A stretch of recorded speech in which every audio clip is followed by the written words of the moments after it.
চলছে ব্যতিক্রমী এক পিঠা উৎসব।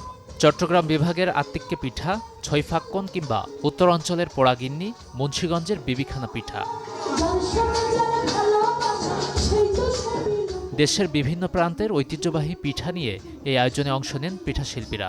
ওমেন কালিনারি অ্যাসোসিয়েশন অব বাংলাদেশের আয়োজনে রাজধানীর উত্তরা লেডিস ক্লাবে ছিল পিঠা প্রদর্শন ও রান্না প্রতিযোগিতা।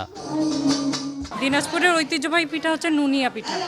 নুনিয়া পিঠার সাথে কাউনের পায়েস আর হাঁসের মাংস। রাঙ্গামাটির হোগা পিঠা আনছি, তারপর রাঙ্গামাটির সাইনে পিঠা আনছি, বান্দরবনে পাটিসাপটা আনছি, আর আমাদের গুড়া পিঠা, গজ্জা পিঠা, সাজের নাস্তা এবং খাজা পিঠা সব কিছুই নাচছে সাইনে পিঠা সহ।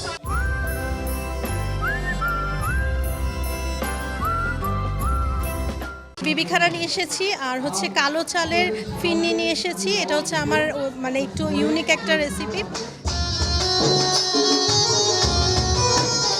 অর্ধশত উদ্যোক্তা ও পিঠা শিল্পী অংশ নেন পিঠা উৎসবের এই আয়োজনে।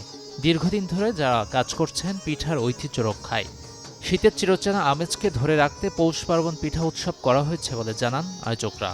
আমাদের নিজস্ব ভাষার গান, আমাদের নিজস্ব যেগুলো খাবার রয়েছে, পিঠা রয়েছে, সেগুলো এরকমভাবে সুন্দর করে নতুন প্রজন্মের সামনে আনতে হবে, আমাদের নিজেদের জন্য আনতে হবে।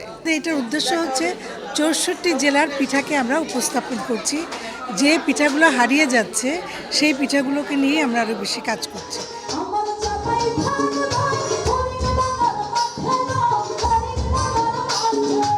পিঠা দেশি, আড্ডা বেশি, এমন স্লোগানে দিনজুড়ে এই উৎসবে ছিল সাংস্কৃতিক পরিবেশনা, সম্মাননা এবং রাফেল ড্রয়ার মতো নানা পরিবেশনা।